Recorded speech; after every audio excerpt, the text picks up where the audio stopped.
आपने एक नया नारा दे दिया है कि अर्थव्यवस्था के सम्मान में और शराबी मैदान में। अब तक लॉकडाउन के अंतर्गत हम सब लोग कम से कम प्यार से तो रह रहे थे, अब क्या होगा? घरेलू हिंसा होगी, आदमी शराब पी करके पड़ा रहेगा, घर में लड़ेगा, बच्चों को मारेगा। आप तो गृहस्थी है ही नहीं, आपको तो पता ही नहीं कि बच्चों के क्या खर्चे होते हैं। इसीलिए तो अगर आपके बाल बच्चे होते, आपको पता होता कि बच्चे के लिए दूध की आवश्यकता होती है, बच्चों के लिए पढ़ाई की आवश्यकता होती है, बड़े ही शान से कह देते हैं मैंने देश के लिए घर छोड़ा है। आपने देश के लिए घर छोड़ा है, आपने देश को बर्बाद करने के लिए घर छोड़ा है। ये तो वही बात हो गई कि जेब में नहीं दाने और अम्मा चली बुनाने, हम तो मरे जा रहे हैं, हमारे पास तो कुछ भी नहीं है। आप हवाई जहाज खरीदना चाहते हैं, क्यों? इस वाले हवाई जहाज के अंदर क्या आपकी गर्दन में दर्द हो जाता है? या ट्रंप का हवाई जहाज देख करके आपकी भी नीयत बदल गई है? लोग नमाज पढ़ने के लिए जाए तो आपको दिक्कत है, कोई मंदिर में जाना चाहे तो आपको दिक्कत है, शराब खरीदने के लिए जाना चाहे तो आपको कोई दिक्कत नहीं होती है। वो बाबा रामदेव, उसको आपने फायदा पहुंचा दिया, वो योग गुरु बना घूमता है, उससे अपनी आंख तो ठीक हुई नहीं। अगर वो ऐसा था तो अपनी आंख ठीक कर लेता। आपके तो जितने भी दोस्त थे सबके फायदा हो गया, मर गई है ये जनता। पहले देश की खुशहाली का रास्ता खेत और खलियानों से होकर के जाता था, लेकिन अब खुशहाली का रास्ता ठेकों से होकर के जाता है, क्योंकि अब भाजपा सरकार है। इस देश में अस्पतालों पे पैसा खर्च नहीं किया जाता, इस देश में राम की मूर्तियों पे पैसा खर्च किया जाता है। इसमें जब कावड़ियां आते हैं तो उन पे फूल बरसाए जाते हैं। पहले तो आप जमातियों के पीछे पड़ गए थे कि कोरोना जमातियों ने फैला दिया है, जमातियों ने कोरोना फैला दिया है, उनको पकड़ो, वो घुसे हुए हैं, आप उन्हें पकड़ पकड़ के ले करके आए थे। अब जमातियों ने कोरोना नहीं फैलाया, उसके अंदर एक भी मुसलमान मुझे दिखाई नहीं दिया। पूरे देश की तस्वीरें कल टीवी पर आ रही थी, जगह जगह लंबी लाइन थी, लेकिन मुसलमान तो वहां पर नहीं था। अब कोरोना नहीं फैलेगा। अब कोरोना किसने फैला दिया? शराबियों ने। क्या कहेंगे, कौन है फैलवाने वाला? आप हैं। दोस्तों नमस्कार, मैं डॉक्टर शालिनी राकेश आज आप लोगों के साथ एक चर्चा करने के लिए उपस्थित हुई हूँ। कल जब लॉकडाउन 3 के अंतर्गत सरकार ने कुछ रियायतें देने की घोषणा की तो सबसे पहले शराब के ठेके खोले गए, यहाँ तक कि रेड जोन के अंदर भी शराब के ठेके खोल दिए गए। तो मुझे बहुत ही हैरानी हुई। मैंने अपनी कुछ महिला मित्रों से भी बात की, सभी महिलाएं इस बात से नाराज थी।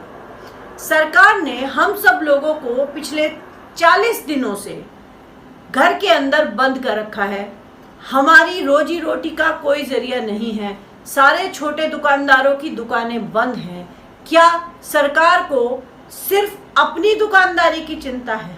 टेलर की दुकानें बंद हैं, घर में बाई नहीं आ रही है, और कपड़े वालों की दुकानें भी बंद हैं, इन्वर्टर, बैटरी, सब चीजों की दुकानें इतने समय तक बंद रही। और अगर सरकार को ढील देने की आवश्यकता है तो सबसे पहले सरकार ने अपनी कमाई के बारे में सोचा है, क्योंकि वो उसके अनुसार आर्थिक जो संकट है उससे उबारने में ये शराबी ही अब हमारी नैया को पार लगा सकते हैं।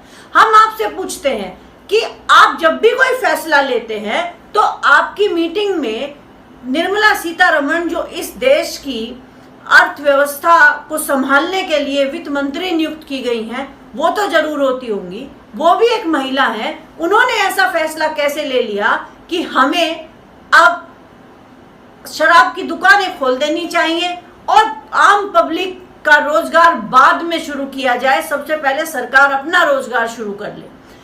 आप ये बताइए कि आप बहुत ज्यादा धार्मिक होने का ढोंग करते आए हैं। अब मैं उसको ढोंग कहूंगी। क्यों?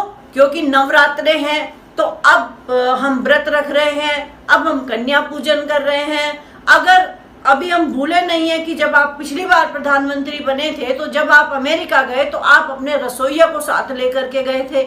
सुनने में आया था कि मोदी जी तो बहुत ज्यादा पूजा पाठी है, इसलिए रसोइया भी साथ जाएगा, वो तो सिर्फ पानी पी करके अपने व्रत गुजारते हैं। अच्छा, तो फिर आपने धार्मिक पुस्तकें भी पढ़ी होंगी, आपको ये भी पता होगा कि मदिरा का सेवन करना तो स्वास्थ्य के लिए हानिकारक है। और वो कौन सा धर्म है जिस धर्म के अंदर ये बताया गया है कि मदिरा अच्छी है? किसी भी धर्म में चाहे वो मुस्लिम समाज का है, चाहे वो हिंदू है या जैनी है या पारसी है, सभी ने शराब को निषेध बताया। लेकिन दुर्भाग्य मेरे इस देश का कि जब आप लॉकडाउन 3 के अंदर आप छूट देते हैं तो आप सबसे पहले शराब की दुकानें खोलते हैं। उससे क्या होगा? कमाई तो हमारी हो नहीं रही है। आप पहले से ही महिलाओं के गहनों के पीछे पड़े हुए हैं। आपने मांगा भी था कि आप जो है अपने गहने दान कर दीजिए। हम महिलाओं के पास कुछ बचे कुचे पैसे होते हैं, वो पैसे तो आपने हमसे नोटबंदी के टाइम में ले ही लिए थे। तब सबको पता लग गया था कि हाँ, महिलाएं कुछ पैसे अपने लिए बचा करके रखा रखती हैं, उससे वो अपना घर खर्च चलाती रहती हैं। लेकिन इस बार तो आपने हद ही कर दी। हमारी जो कुछ बचत थी वो इस लॉकडाउन के अंतर्गत, जब हम बच्चों को खाना खिला रहे हैं, अपने पति हमारे काम नहीं कर रहे हैं, उसके बावजूद घर चल रहा है, आपने तो यहाँ तक कह रखा है कि आपको तो अपने जो नौकर हैं उनकी तनख्वाह भी देनी है। कमाई है नहीं, तनख्वाह भी देनी है, बच्चों का भी पढ़ाना है, खुद का भी पेट पालना है। उसमें अब हम सीमित साधनों के अंतर्गत अपना जीवन काट रहे हैं। शायद आपको मालूम नहीं है कि हम लोग आज एक जेल की तरह से रहते हैं। मध्यम वर्गीय परिवार किन परिस्थितियों में अपना गुजारा करता है, आपको उसका शायद आभास भी नहीं है। पेट्रोल डीजल सस्ता हो गया तो भी हमें कोई छूट इस देश में नहीं मिलती है। हमें बिजली का बिल भी देना है, हमें पानी का बिल भी देना है, हमें EMI भी देनी है। अगर हम लोन की किस्तें नहीं देंगे तो उस पर ब्याज भी हमें देना है। लेकिन आपको तो कोई फर्क नहीं पड़ता है। अब आपको लगा कि अब सरकार को भी तनख्वाह देनी है, हमारे पैसे कहाँ से आएंगे? अरे आप तो पहले ही कटोरा लेकर के आ गए थे PM केयर फंड के नाम से। आपने तो बहुत लोगों से पैसा ले लिया। आपने तो बोल दिया कि सब जनता मुझे दान दो, जनता ने दान दिया भी। और आपने विपक्षियों से भी दान ले लिया, सभी ने आपको जी भर के दान दिया, लेकिन आपका पेट नहीं भरता है। आपने दूसरे देशों से भी दान ले लिया है, IMF ने आपको दान दे दिया है, बहुत पैसे आ चुके हैं, लेकिन खर्च आपने कहाँ किए किसी की समझ में आज तक कुछ भी नहीं आया है। कल जब सब लोग एक दूसरे से सट करके खड़े हुए थे, क्या आपने उनकी थर्मल स्क्रीनिंग की थी? क्या आपने वहां पर मेडिकल टीम बिठाई थी? वो मेडिकल टीम क्या उनकी जांच कर रही थी? कोई मेडिकल टीम वहां पर नहीं थी, कोई वहां पर रैपिड टेस्टिंग नहीं की गई। सब लोग ऐसे ही खड़े थे। आपको क्या पता उनमें से किसको कोरोना था? अब वो कोरोना लेकर के अपने अपने घर जा सकते हैं। लेकिन आप तो कह रहे हैं कि हमने तो इम्यूनिटी बढ़ाने के लिए ऐसा किया है। बड़ी बढ़िया आपकी इम्यूनिटी बढ़ाने वाली हुई। लोग नमाज पढ़ने के लिए जाए तो आपको दिक्कत है, कोई मंदिर में जाना जाए तो आपको दिक्कत है, शराब खरीदने के लिए जाना चाहे तो आपको कोई दिक्कत नहीं होती है।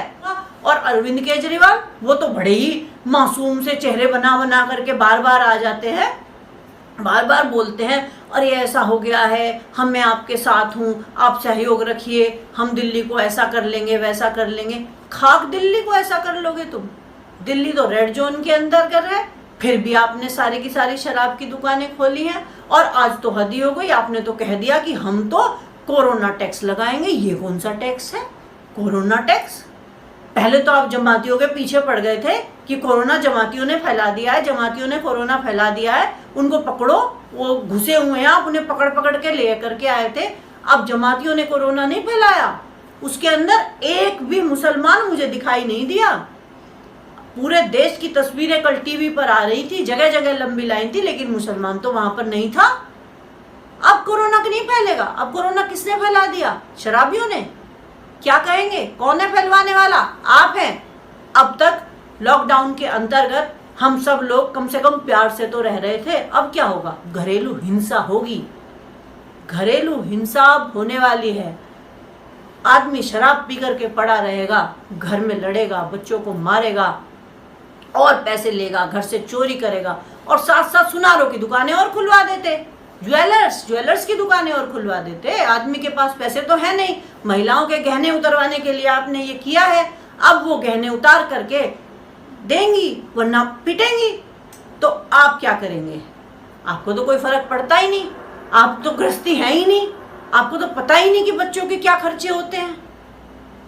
इसीलिए तो अगर आपके बाल बच्चे होते, आपको पता होता कि बच्चे के लिए दूध की आवश्यकता होती है, बच्चों के लिए पढ़ाई की आवश्यकता होती है, बड़े ही शान से कह देते हैं मैंने देश के लिए घर छोड़ा है। आपने देश के लिए घर छोड़ा है, आपने देश को बर्बाद करने के लिए घर छोड़ा है।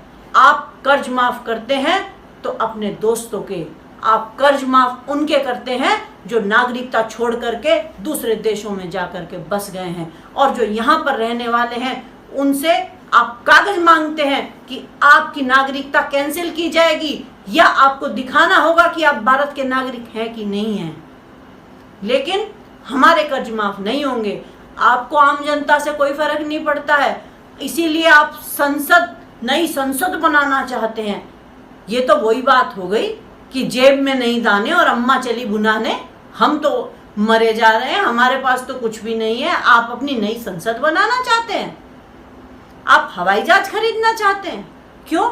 इस वाले हवाई जहाज के अंदर क्या आपकी गर्दन में दर्द हो जाता है, या ट्रंप का हवाई जहाज देख करके आपकी भी नीयत बदल गई है?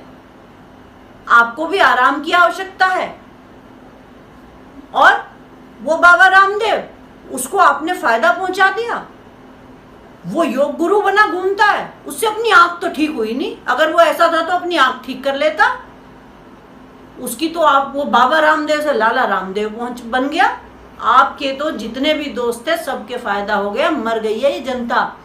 आपको क्या मालूम, एक मोची जो जूते गांठता था आज उसका क्या हाल है। एक कूड़ा बीनने वाला जो रद्दी लेकर के जाया करता था वो नहीं आता है। कैसे आएगा? मोदी जी ने तो मना किया है, उससे तो कोरोना फैल जाएगा। कोरोना फैल जाएगा मजदूरों से। अरे जो 1400 किलोमीटर चल करके पैदल जा रहे हैं उनको कोरोना नहीं होता है। उनकी आप टेस्टिंग करेंगे, उन्हें आप क्वारंटीन सेंटर के अंदर रखेंगे। शराबियों के लिए आप कुछ नहीं करेंगे, उनकी कोई चेकिंग नहीं करेंगे, उनको क्वारंटीन सेंटर के अंदर आप नहीं रखेंगे, क्योंकि वो तो देश की अर्थव्यवस्था संभाल रहे हैं ना। पहले देश की खुशहाली का रास्ता खेत और खलियानों से होकर के जाता था, लेकिन अब खुशहाली का रास्ता ठेकों से होकर के जाता है, क्योंकि अब भाजपा सरकार है।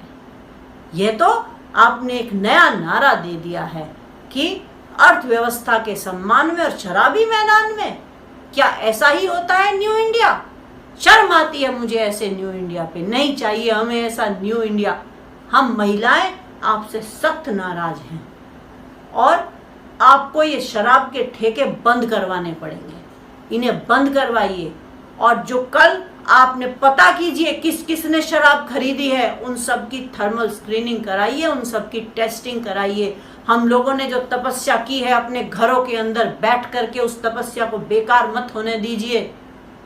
आपको पता है हम किन हालातों में रहे हैं। बहुत सारे तो ऐसे लोग हैं जिनके पास एक ही कमरा है, एक कमरे के अंदर 9-10 लोग रहते हैं। आप तो कह देते हैं सोशल डिस्टेंसिंग मेंटेन करो। कैसे करेंगे वो सोशल डिस्टेंस मेंटेन? मालूम है आपको कैसे की जाती है सोशल डिस्टेंस मेंटेन?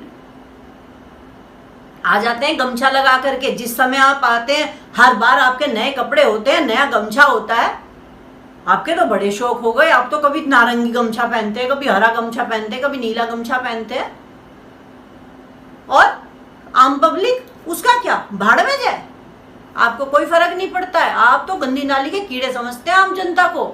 ये वही जनता है जिसने आपको वोट दी थी। आपको वोट दे करके इस जनता ने प्रधानमंत्री बनाया। आप प्रधान सेवक कहते हैं, अब प्रधान सेवक ऐसा नहीं होता है। राजा वो होता है जो पहले जनता की सोचता है, बाद में अपनी सोचता है। लेकिन आप ऐसे राजा हैं जो पहले अपनी सोचते हैं, अपनी सरकार की सोचते हैं। आपके खर्चे कैसे चलेंगे आप पहले उसको सोचते हैं, और जनता की बात आप बाद में सोचते हैं। आप अपने मन की बात करते आए हैं, जनता के मन की बात को आपने कभी नहीं समझा है। आपने ये नहीं सोचा कि यह जनता बेचारी जो इतने दिन से घरों के अंदर बंद हुई है कि मेरा परिवार सुरक्षित रहे। हम एक शील्ड के अंदर रहते हैं ताकि हम में से कोई बीमार ना हो जाए, क्योंकि हमें मालूम है कि भारत के अंदर अस्पताल नहीं है। इस देश में अस्पतालों पे पैसा खर्च नहीं किया जाता। इस देश में राम की मूर्तियों पे पैसा खर्च किया जाता है। इसमें जब कावड़ियाँ आते हैं तो उन पे फूल बरसाए जाते हैं। लेकिन जब जनता अपना सामान लेने के लिए बाहर निकलती है तो उस पर लाठियां बरसाई जाती हैं। ये अंग्रेजों से भी बुरा शासन चल रहा है। आज हम सब लोगों को ऐसा लगता है कि हमें जैसे हर जगह अपने भारतीय होने का सबूत देने की आवश्यकता पड़ती है। देशभक्त सरकार कहते हैं आप। आज शहीद भगत सिंह, अशफाक उल्लाह खां और चंद्रशेखर आजाद, अब्दुल कलाम, ये सब लोग रो रहे होंगे। इनको कैसा लगता होगा कि आज मेरे देश की जनता को रोटी देने की बजाय उसको शराब पिलाई जा रही है। वह जनता जो आज रोटी रोटी के लिए मोहताज है, आज बच्चे बिलख रहे हैं। आप देखिए सड़कों पर कितने बच्चे फ्लाईओवर के नीचे रहते हैं, कहाँ से रोटी खाते होंगे वो, क्या होता होगा। आप तो चैन से सो जाते हैं, आपके लिए तो फुर्सत के दिन चल रहे हैं, आपको तो कोई फर्क पड़ने वाला नहीं है। लेकिन हम जनता की सुनिए, शराब के ठेके बंद करवाइए वरना हमारी दुकानें खुलवा दीजिए, नहीं तो विद्रोह हो जाएगा और आप उस विद्रोह को संभाल नहीं पाएंगे। यह देश की जनता की आवाज है, हमारी आवाज को सुनना होगा। इस खबर को अभी लाइक करें, शेयर करें